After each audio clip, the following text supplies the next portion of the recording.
बिस्मिल्लाहिर्रहमानिर्रहीम। अस्सलाम नाज़रीन, उम्मीद और दुआ करता हूँ कि आप लोग जहाँ जहाँ पर होंगे खैर आफियत से होंगे। नाज़रीन, जहाँ पर हिंदुस्तान ने बॉर्डर्स की सिचुएशन बहुत हीटेड है, हिंदुस्तान हर गुजरते लम्हे पाकिस्तान को थ्रेटन कर रहा है, वहीं पर पूरी की पूरी कौम मुत्तहिद खड़ी है किसी भी किस्म की एग्रेशन, किसी भी किस्म की जारियत का जवाब देने के लिए। लेकिन पाकिस्तान की पॉलिटिक्स, हमारी डोमेस्टिक पॉलिटिक्स के अंदर भी काफ़ी बड़ी बड़ी हैपनिंग्स हो रही हैं। मखसूस नशिस्तों वाला फैसला आपको याद है, मशहूर ज़माना फैसला, उसका नजरसानी बेंच बन गया। उसके अंदर थोड़ी सी उसके ऊपर बात करेंगे। इमरान खान साहब का की मुलाकातें जो अभी तक बैन हैं, आज भी इस्लामाबाद हाई कोर्ट में काफ़ी हैपनिंग डे रहा। अलीमा खानम साहिबा पाकिस्तान तहरीक इंसाफ के रहनुमा, वो भी आज वहाँ पर नज़र आए हमें, वहाँ पर भी मुलाकातें चलती रही। इस सारी सिचुएशन के अंदर इमरान खान साहब के पैगामात जो आए हैं उनके ऊपर बात करेंगे। और मोस्ट इम्पॉर्टेंटली जो मेनली हमारा फोकस होगा वो यही होगा कि हिंदुस्तान की एग्रेशन के जवाब देने के लिए कौम तो मुत्तहिद खड़ी है। क्या यहाँ पर पाकिस्तान तहरीक इंसाफ, इमरान खान साहब ऑल पार्टीज़ कॉन्फ्रेंस बुलाकर एक यूनिटी का पैगाम सियासी जमातों की जानिब से भी पूरी दुनिया को, इंटरनेशनल कम्युनिटी को और स्पेशली हिंदुस्तान को दिया जाना चाहिए एट दिस मोमेंट के जनाब हम पूरी कौम, मुल्क की तमाम सियासी जमातें किसी भी किस्म की जारहियत, किसी भी किस्म की एग्रेशन के खिलाफ खड़ी हैं। नाज़रीन, इसी सारी सूरत हाल पे बात करने के लिए हमें ज्वाइन किया है बैरिस्टर अकील मलिक साहब ने, सीनियर रहनुमा है पाकिस्तान मुस्लिम लीग नून के। बैरिस्टर साहब अस्सलाम वालेकुम सर। सर खैरियत से, आप ठीक ठाक हैं? जी अल्लाह का शुक्र। सर सबसे पहले हम डोमेस्टिक पॉलिटिक्स पे बाद में आते हैं। सबसे पहले जो हमारे बॉर्डर्स की सिचुएशन है उस पर थोड़ी सी बात कर लेते हैं। रात को हमने देखा कि अता तारड़ साहब ने बहुत लेट एक प्रेस कॉन्फ्रेंस भी की। Sir what updates do you have on that? बिस्मिल्लाहिर्रहमानिर्रहीम। रायसा बहुत बहुत शुक्रिया।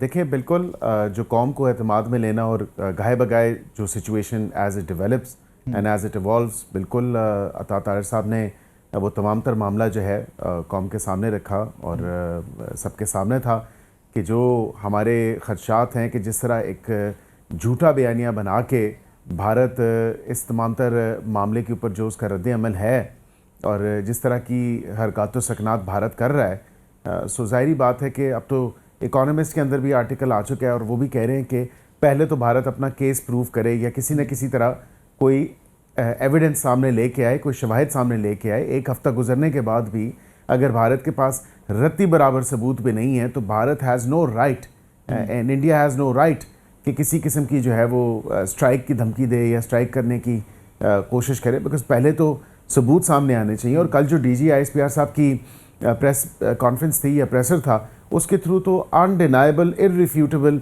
जो एविडेंस है वो आपके सामने है कि किस तरह स्टेट टेररिज्म जो है वो भारत उसको फ़रोग़ देता है और किस तरह ना सिर्फ बल्कि उनके कानून नाफिज करने वाले इदारे बल्कि उनकी अफवाज जो हैं वो उनके ऑफिसर्स जो हैं वो अब इस काम पे लगे हुए हैं कि वो किस तरह पाकिस्तान के अंदर जो है उसको डिस्टेबलाइज करें। मिसालें पास से भी है ना उनकी, वो तो उनकी फोर्सेस की इन्वॉल्वमेंट, उनकी एजेंसीज की इन्वॉल्वमेंट की।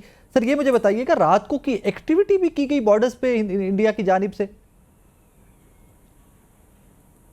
जी देखें, बिल्कुल जो मीडिया पे रिपोर्ट हुआ है वो आपके सामने है, क्योंकि एक सेंसिटिव तमाम तर सारा मामला है और नेशनल सिक्योरिटी के पहराए में इसको देखना चाहिए कि ज़ाहिरी बात है कि हमारी मशक़ें तो जारी हैं, हम fully prepared for any sort of eventuality या कोई भी जो तमाम तर मामला हो। और इसी हवाले से रात के जो उनकी very close to the Pakistan border या लाइन ऑफ कंट्रोल के करीब जो उन्होंने तमाम तर जो है वो अपने एयरफोर्स के ज़रिए या दीगर जो मामला थे तो वो सामने थे और हमने बिल्कुल चेस भी किया उनके जो aircrafts closer to the line of control and closer to the border जो थे सारा तमाम तर मामला। तो बिल्कुल हम पूरी सिचुएशन को मॉनिटर कर रहे हैं और बड़ा क्लोजली देख रहे हैं। जहाँ पर ये ऑब्वियसली हमारी आर्म्ड फोर्सेस, जिस तरह मैंने आपको कहा, आर्म्ड फोर्सेस की वॉर है, ऑब्वियसली हम सब की वॉर है, कौम सारी की सारी मुत्तहिद खड़ी हुई है।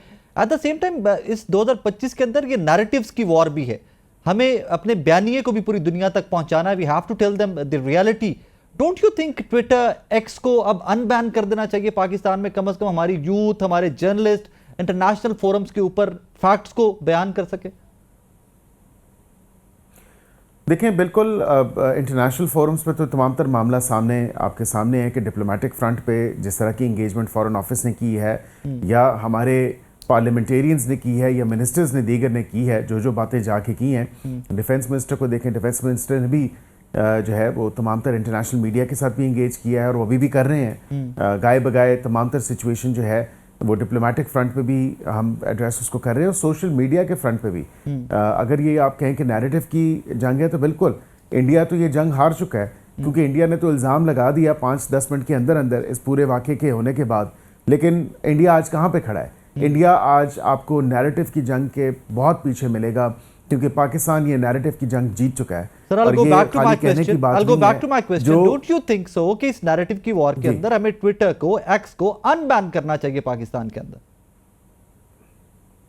देखिए, मेरी और आपकी ख्वाहिश तो हो सकती है कि उसको अनबैन करें, लेकिन उसी एक्स पे मुझे अफसोस के साथ कहना पड़ता है कि इस तमाम तर नेशनल सिक्योरिटी पहराए में भी इस सेंसिटिव सिचुएशन या इस ऐसे नाजुक सिचुएशन के ऊपर भी मतलब जिस तरह मुल्क दुश्मनी का जो आपको 100% होने मुल्क दुश्मन होने का सबूत मिलता है, जो हमारी आर्म फोर्सेस के ख़िलाफ़ और जो हमारे पॉलिटिशियंस के ख़िलाफ़, बल्कि चलें हम तो ज़ेर तनकीद रहते ही हैं एज पॉलिटिशियंस एंड कोई नई बात नहीं है, लेकिन इस सेंसिटिव टाइम पे जब हमारी आर्म फोर्सेस बॉर्डर्स की तरफ हैं, वो प्रिपेयर्ड हैं फुली किसी भी हवाले से, और बिल्कुल किसी भी किस्म की मुहिम जो हुई तो उसका पूरा करारा जवाब देने की जो है पाकिस्तान पूरी जो है उसमें महारत रखता है और पाकिस्तान जवाब देगा। तो उनके ऊपर भी जिस तरह की तनकीद की जा रही है, मुझे अफसोस होता है।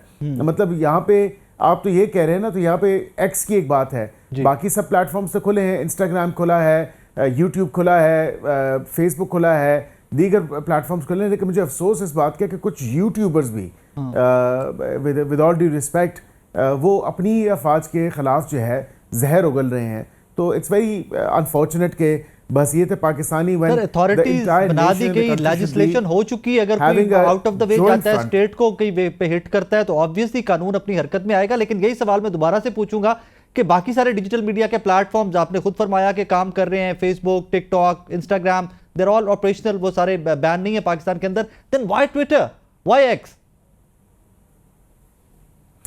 देखिए, ट्विटर का क्योंकि मेटा की हमारे साथ मीटिंग्स हुई हैं यहाँ पे, Meta owns Facebook, Meta owns Instagram और व्हाट्सएप, तो तमाम तर ये प्लेटफॉर्म्स तो खुले हैं। जहाँ तक ट्विटर की आपने बात की है, तो ट्विटर ऑब्वियसली कानून का मतलब ये नहीं है कि कानून बिल्कुल ओपन एंडेड है, वहाँ पे उसमें कुछ सर्टेन रेगुलेशंस भी हैं, और अपने आप को जो सोशल मीडिया प्लेटफॉर्म्स हैं उनको उस कानून के साथ रेगुलेट करने की भी ज़रूरत है। They obviously have to engage with us, और यहाँ पे उनके ऑफिसेज भी होने चाहिए, ताकि अगर किसी को कोई कंटेंट ब्लॉकिंग के हवाले से कोई बात आए तो कम से कम वो हमारी मुआवनत फरमा सकें, जिस तरह मेटा करता है, जिस तरह मतलब फेसबुक के ऊपर they have a campaign called take it down, specially with regards to the minors and children. तो ये तो कम से कम आप देखें ना कि कोई ऐसा ऑब्नॉक्शियस या ऑब्जेक्शनेबल कंटेंट होता है कि बिल्कुल जो स्याह सबाक से हट के है, जो फेक न्यूज़ है, जो फॉल्स न्यूज़ है, जो प्रोपेगेंडा है, टोटली प्रोपेगेंडा अगर है तो फिर उसको टेक इट डाउन भी होना चाहिए। ब्राजील में भी है, दीगर ममालिक में भी है, उन्होंने भी ब्लॉक किया है। उसके लिए कवानीन मौजूद है। एनीवेज प्रोसीड करते हैं, आगे चलते हैं। सर, हमने देखा कल साबिक वज़ीर-ए-आज़म पाकिस्तान इमरान खान साहब की भी स्टेटमेंट आ गई इन सारे सर्कमस्टांसिस के ऊपर। शहबाज शरीफ साहब पहले स्टेटमेंट आ गई as being prime minister of Pakistan.